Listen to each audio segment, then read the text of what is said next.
if you are a degenerate gambler who is just absolutely jonesing to throw away your money, but you have not had that opportunity because of the sports shutdown and there's been nothing for you to wager on, well, Vegas is feeling it as well. The sports books are feeling it as well because they've had nothing for you to spend your money on but futures bets. So you're seeing a lot of win totals, Heisman odds, a lot of that being placed now so that way that people can start to spend some of their money and place some early bets and wagers. One of the really difficult things, though, obviously, is with the uncertainty of when the season starts, how long the season might be, and hypothetically, if college ends up playing in the spring, football in the spring, as Chris Fowler had mentioned and some have bandied about a bit, you're going to have prominent players not play.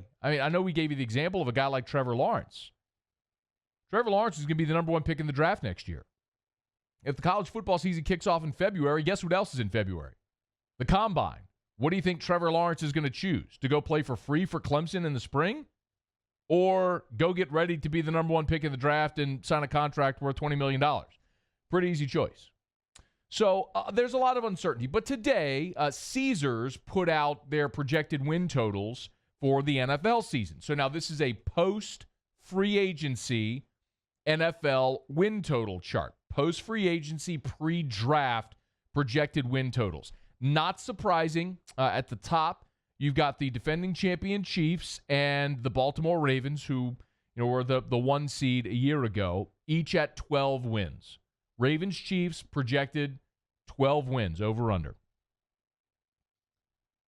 After those two, it's the defending NFC champion San Francisco 49ers and your New Orleans Saints at 10.5. So the Saints and Niners at 10.5 have the highest projected win total among NFC teams, according to Caesars.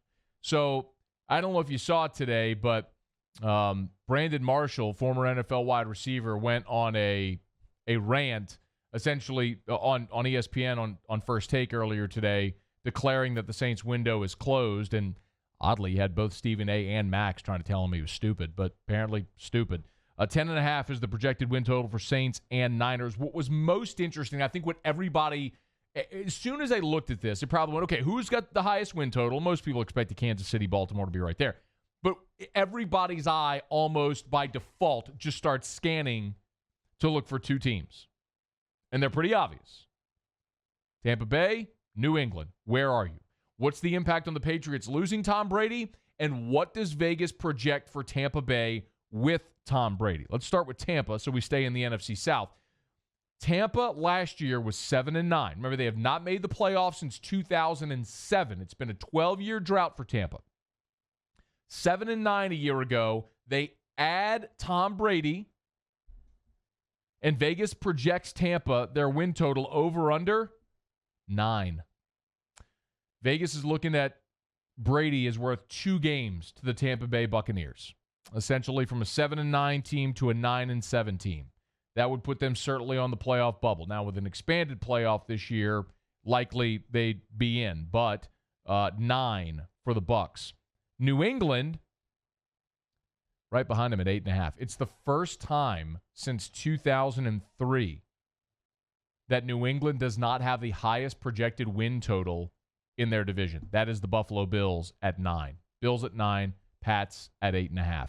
Stay in the NFC South. Saints 10.5, Bucs 9, Falcons, despite adding Todd Gurley, because we all know the value of running backs in today's NFL, Falcons at 7.5, which continues to be perplexing how Matt Ryan went from an MVP season, 28-3, as we all know, in the Super Bowl, and from that moment, how it's fallen apart for Atlanta. They collapsed in the Super Bowl, and they've not sniffed that level of success again. And they're projected now at 7.5, a full 3 games behind New Orleans, a game and a half behind Tampa, and then Carolina, year 1 under Teddy Bridgewater. Look, Carolina just threw a ton of money at Teddy. They threw a ton of money at Christian McCaffrey. It ain't going to matter, y'all. they are in full-on rebuild mode with Matt Rule and Joe Brady and Teddy Bridgewater. It's going to be a climb. And Vegas projects Carolina at 5.5. So the Saints, according to Vegas, have a very clear path to a division championship. Saints 10.5, Tampa 9, Atlanta 7.5, Carolina 5.5. And then on top of that, Saints and Niners projected win total at 10.5, vying for the 1 seed. Remember, new look postseason this year in the NFL, only one team gets a bye. Only the 1 seed. So being there atop the NFC is more significant now than it ever has been before. Couple of others that stood out. Packers. How about the Packers at 8.5? And maybe I'm as guilty of this as anybody, just sort of defaulting to Green Bay because of Aaron Rodgers and always thinking they're going to get it done. But that's a team that I would have assumed would be higher than that 8.5 number. And then the other one that I personally was really interested in was going to be Cincinnati. Because I think if you're Vegas, you're obviously putting this win total projection out there with the assumption that Joe Burrow is going to Cincinnati. I think as we all are making that assumption right now, it's a foregone conclusion that he's going to be picked. So Cincinnati, week 1, is going to be starting a rookie quarterback in Joe Burrow. So what does that mean for the Bengals, which won just 2 games a year ago and got 2-14, cemented them with the number 1 overall pick? And Vegas is projecting Cincinnati at 5 wins. So only Jacksonville and Washington at 4.5 have a lower projected win total than Cincinnati. So, look, if Cincinnati gets to 5, that's more than double their win total of a year ago, but clearly still not even sniffing the playoffs, and a 5-11 type record would be a really rough go in year 1 for Joe Burrow if it plays out that way. But anyway, NFL odds totals, the over-under win totals projected today by Caesars out in Vegas. Just a couple of the interesting ones that jumped off the page to me, taking a peek at all of this today. So if you're sort of keeping an eye on some other things, obviously with quarterback changes going on in the NFL, Phillip Rivers going to Indianapolis. They've got the Colts projected at 8.5 wins there. And Big Ben back in Pittsburgh. Steelers a year ago nearly made the playoffs at 8-8, but just missed. They would have been in if the playoffs were expanded like they're going to be this year. Big Ben's back now, says he's throwing without pain for the first time in half a decade. They got the Steelers projected at 9 wins, same as the Bills, Vikings, and Tampa.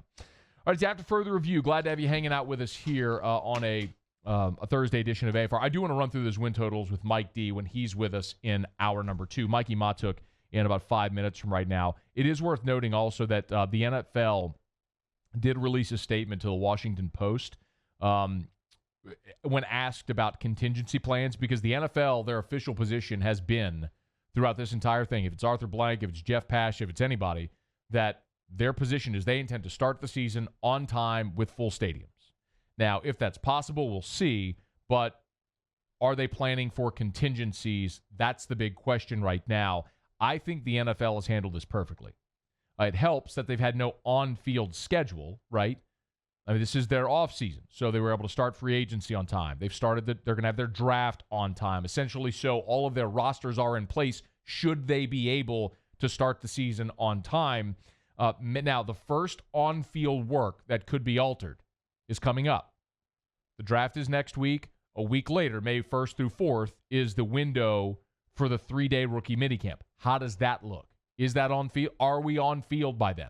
Have some of these stay-at-home shelter-in-place regulations laxed by May 1? That's going to be the first mark sort of for the NFL to keep an eye on. But I think they've done this right. You plan for the normal, but you have contingencies in place. And it is worth noting, because we've had this conversation about the NFL starting on time relative to college football starting on time. Remember, the NFL, while these teams and the owners get an enormous chunk of their revenue from the gate receipts and concessions, etc., the NFL's annual per team payout for TV revenue, follow me here, the annual, every year, each NFL team, their slice of the TV revenue pie is $255 million. Okay, that's just TV. For perspective, LSU's entire athletics revenue for the 18-19 season, not just football, all LSU athletics, everything, all in, was $157.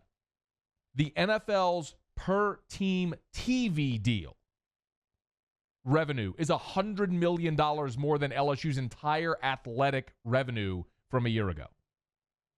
So the NFL can put forth a TV-only product and still swan dive into cash.